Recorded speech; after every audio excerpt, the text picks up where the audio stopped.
Hello and welcome. Thank you for joining me for this, my very first recording for Tongued with Fire, the new YouTube channel for sharing and revitalising texts from bygone eras. This is also the first of 4 audio recordings for Advent.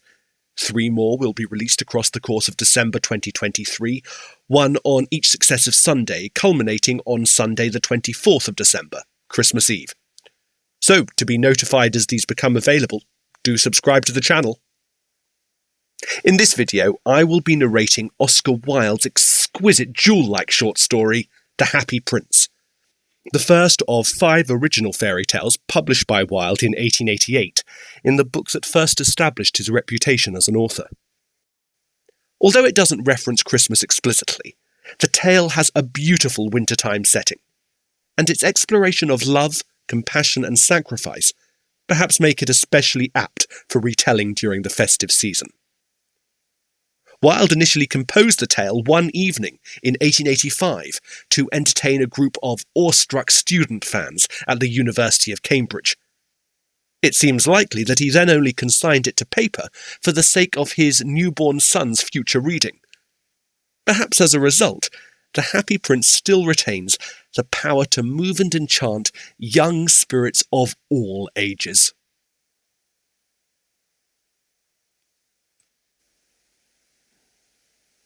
The Happy Prince by Oscar Wilde. High above the city on a tall column stood the statue of the Happy Prince. He was gilded all over with thin leaves of fine gold. For eyes he had 2 bright sapphires, and a large red ruby glowed on his sword hilt. He was very much admired indeed. "He is as beautiful as a weathercock," remarked one of the town councillors, who wished to gain a reputation for having artistic tastes. "Only not quite so useful," he added, fearing lest people should think him unpractical, which he really was not. "Why can't you be like the Happy Prince?" asked a sensible mother of her little boy who was crying for the moon. "The Happy Prince never dreams of crying for anything." "I am glad there is someone in the world who is quite happy," muttered a disappointed man as he gazed at the wonderful statue.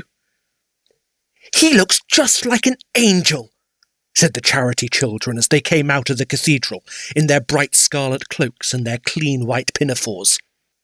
"How do you know?" said the mathematical master. "You have never seen one." "Ah, but we have, in our dreams," answered the children. And the mathematical master frowned and looked very severe, for he did not approve of children dreaming. One night there flew over the city a little swallow. His friends had gone away to Egypt 6 weeks before, but he had stayed behind, for he was in love with the most beautiful reed. He had met her early in the spring as he was flying down the river after a big yellow moth, and had been so attracted by her slender waist that he had stopped to talk to her. "Shall I love you?" said the swallow, who liked to come to the point at once. And the reed made him a low bow. So he flew round and round her, touching the water with his wings and making silver ripples. This was his courtship, and it lasted all through the summer. "It is a ridiculous attachment," twittered the other swallows. "She has no money, and far too many relations." And indeed the river was quite full of reeds. Then when the autumn came, they all flew away. After they had gone, he felt lonely, and began to tire of his lady love. "She has no conversation," he said, "and I am afraid that she is a coquette, for she is always flirting with the wind, and certainly whenever the wind blew, the reed made the most graceful curtsies. I admit that she is domestic," he continued, "but I love travelling, and my wife consequently should love travelling also. Will you come away with me?" he said finally to her. But the reed shook her head. She was so attached to her home. "You have been trifling with me," he cried. "I am off to the pyramids. Goodbye." And he flew away. All day long he flew, and at night time he arrived at the city. "Where shall I put up?" he said. I hope the town has made preparations." Then he saw the statue on the tall column. "I will put up there," he cried. "It is a fine position with plenty of fresh air." So he alighted just between the feet of the happy prince. "I have a golden bedroom," he said softly to himself as he looked round, and he prepared to go to sleep. But just as he was putting his head under his wing, a large drop of water fell on him. "What a curious thing!" he cried. "There is not a single cloud in the sky. The stars are quite clear and bright, and yet it is raining. The climate in the north of Europe is really dreadful. The reed used to like the rain, but that was merely her selfishness." Then another drop fell. "What is the use of a statue if it cannot keep the rain off?" he said. "I must look for a good chimney pot." And he determined to fly away. But before he had opened his wings, a third drop fell, and he looked up and saw... What did he see? The eyes of the happy prince were filled with tears, and tears were running down his golden cheeks. His face was so beautiful in the moonlight that the little swallow was filled with pity. "Who are you?" he said. "I am the happy prince." "Why are you weeping, then?" asked the swallow. "You have quite drenched me." "When I was alive and had a human heart," answered the statue, "I did not know what tears were, for I lived in the palace of Sans Souci, where sorrow is not allowed to enter. In the daytime I played with my companions in the garden, and in the evening I led the dance in the great hall. Round the garden ran a very lofty wall, but I never cared to ask what lay beyond it. Everything about me was so beautiful.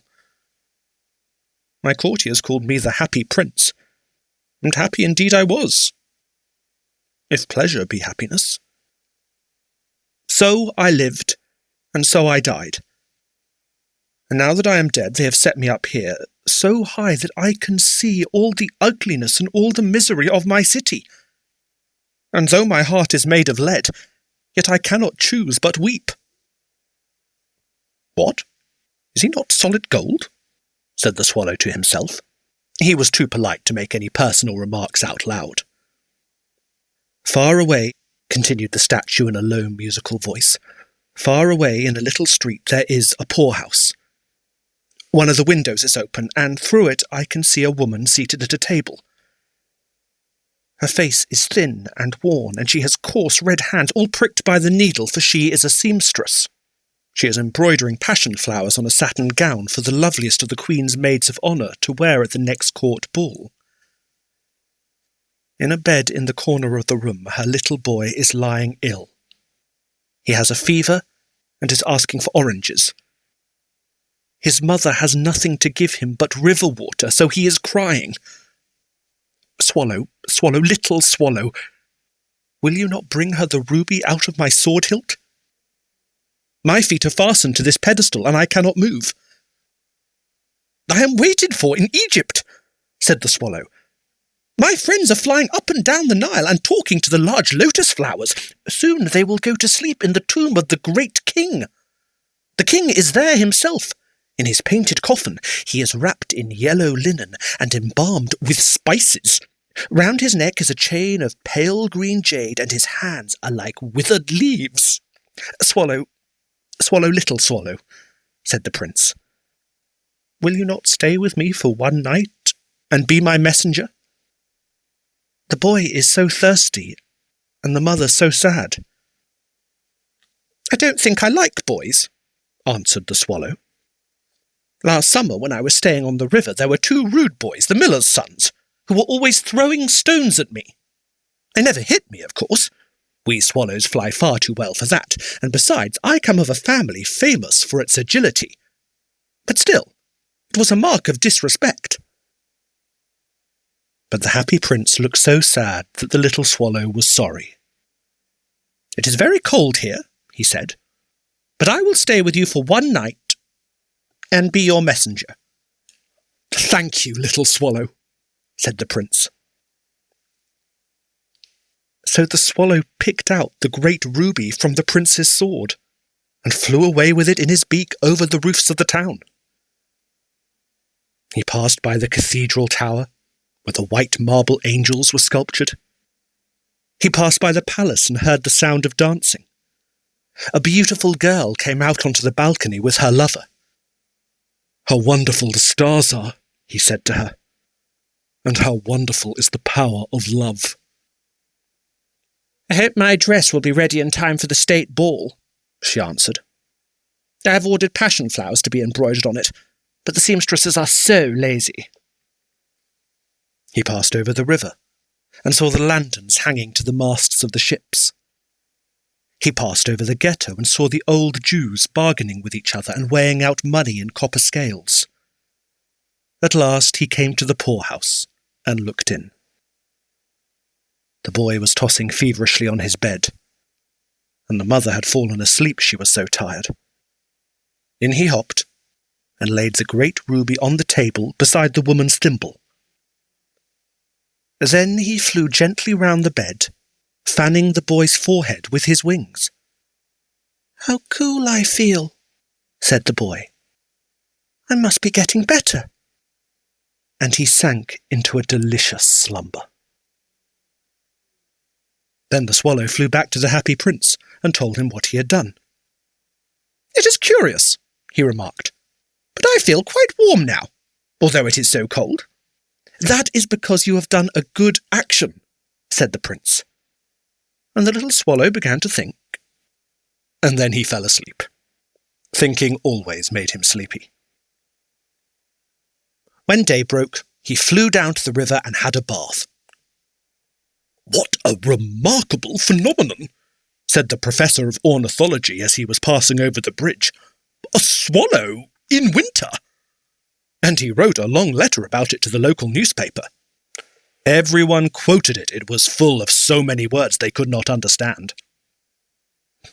"Tonight I go to Egypt," said the swallow, and he was in high spirits at the prospect. He visited all the public monuments and sat a long time on top of the church steeple. Wherever he went, the sparrows chirped and said to each other, "What a distinguished stranger!" So he enjoyed himself very much. When the moon rose, he flew back to the happy prince. "Have you any commissions for Egypt?" he cried. "I am just starting." Swallow, little swallow," said the prince. "Will you not stay with me one night longer?" "I am waited for in Egypt," answered the swallow. "Tomorrow my friends will fly up to the second cataract. The river horse couches there among the bulrushes, and on a great granite throne sits the god Memnon. All night long he watches the stars, and when the morning star shines he utters one cry of joy, and then he is silent. At noon the yellow lions come down to the water's edge to drink. They have eyes like green beryls, and their roar is louder than the roar of the cataract." Swallow, little swallow," said the prince. "Far away across the city I see a young man in a garret. He is leaning over a desk covered with papers, and in a tumbler by his side there is a bunch of withered violets. His hair is brown and crisp, and his lips are red as a pomegranate, and he has large and dreamy eyes. He is trying to finish a play for the director of the theatre, but he is too cold to write any more. There is no fire in the grate, and hunger has made him faint. I will wait with you one night longer," said the swallow, who really had a good heart. "Shall I take him another ruby?" "Alas, I have no ruby now," said the prince. "My eyes are all I have left. They are made of rare sapphires, which were brought out of India 1,000 years ago. Pluck out one of them and take it to him. He will sell it to the jeweller and buy food and firewood and finish his play." "Dear prince," said the swallow, "I cannot do that." And he began to weep. "Oh, swallow, little swallow," said the prince. "Do as I command you." So the swallow plucked out the prince's eye and flew away to the student's garret. It was easy enough to get in, as there was a hole in the roof. Through this he darted and came into the room. The young man had his head buried in his hand, so he did not hear the flutter of the bird's wings, and when he looked up, he found the beautiful sapphire lying on the withered violets. "I am beginning to be appreciated," he cried. "This is from some great admirer. Now I can finish my play." And he looked quite happy. The next day, the swallow flew down to the harbour. He sat on the mast of a large vessel and watched the sailors hauling big chests out of the hold with ropes. "Heave ahoy!" they shouted as each chest came up. "I am going to Egypt!" cried the swallow. But nobody minded. And when the moon rose, he flew back to the happy prince. "I am come to bid you goodbye," he cried. "Oh, swallow, swallow, little swallow," said the prince. "Will you not stay with me one night longer?" "It is winter," answered the swallow, "and the chill snow will soon be here. In Egypt the sun is warm on the green palm trees, and the crocodiles lie in the mud and look lazily about them.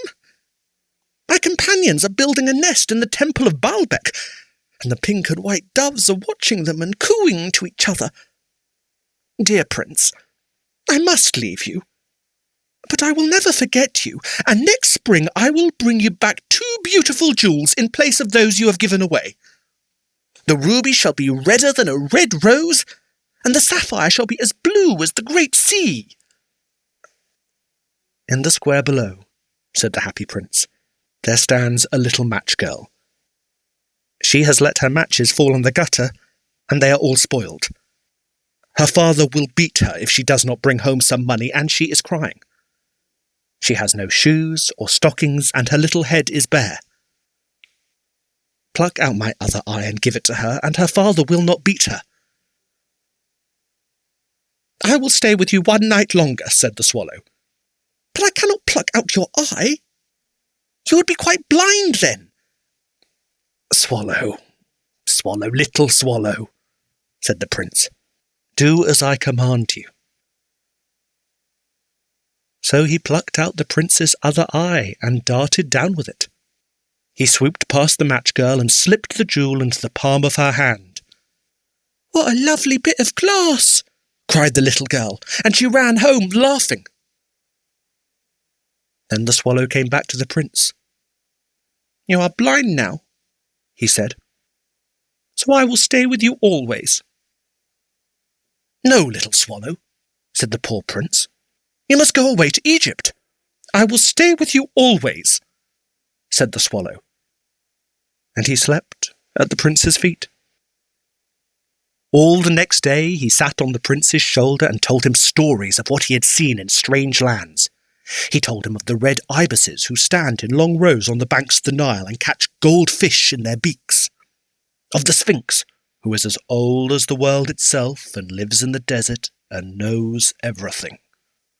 Of the merchants, who walk slowly by the side of their camels and carry amber beads in their hands. Of the king of the mountains of the moon, who is as black as ebony and worships a large crystal. Of the great green snake that sleeps in a palm tree and has 20 priests to feed it with honey cakes, and of the pygmies, who sail over a big lake on large flat leaves and are always at war with the butterflies.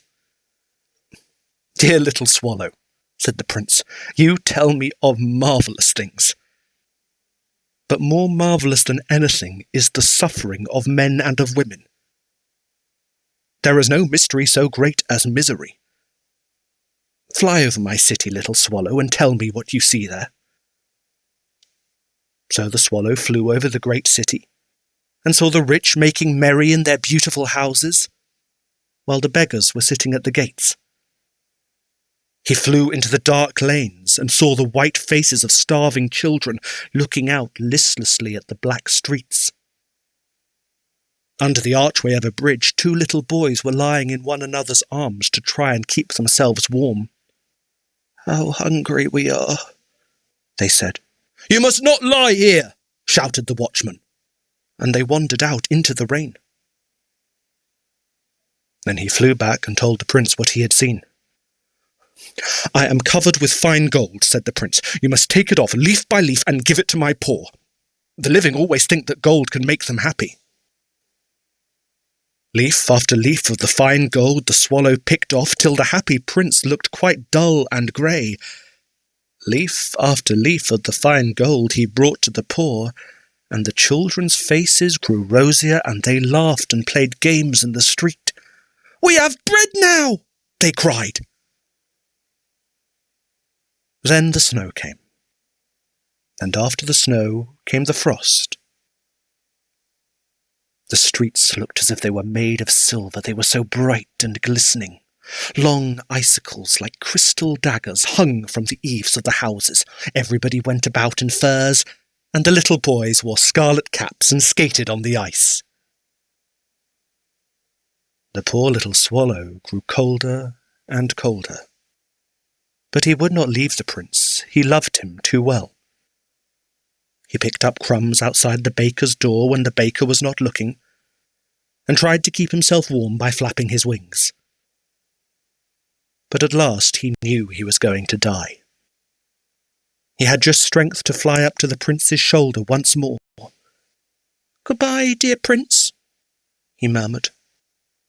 "Will you let me kiss your hand?" "I am glad that you are going to Egypt at last, little swallow," said the prince. "You have stayed too long here. But you must kiss me on the lips, for I love you." "'Tis not to Egypt that I am going," said the swallow. "I am going to the house of death. Death is the brother of sleep, is he not?" And he kissed the happy prince on the lips, and fell down dead at his feet. At that moment a curious crack sounded inside the statue, as if something had broken. The fact is that the leaden heart had snapped right in two. It certainly was a dreadfully hard frost. Early the next morning, the mayor was walking in the square below, in company with the town councillors. As they passed the column, he looked up at the statue. "Dear me, how shabby the happy prince looks," he said.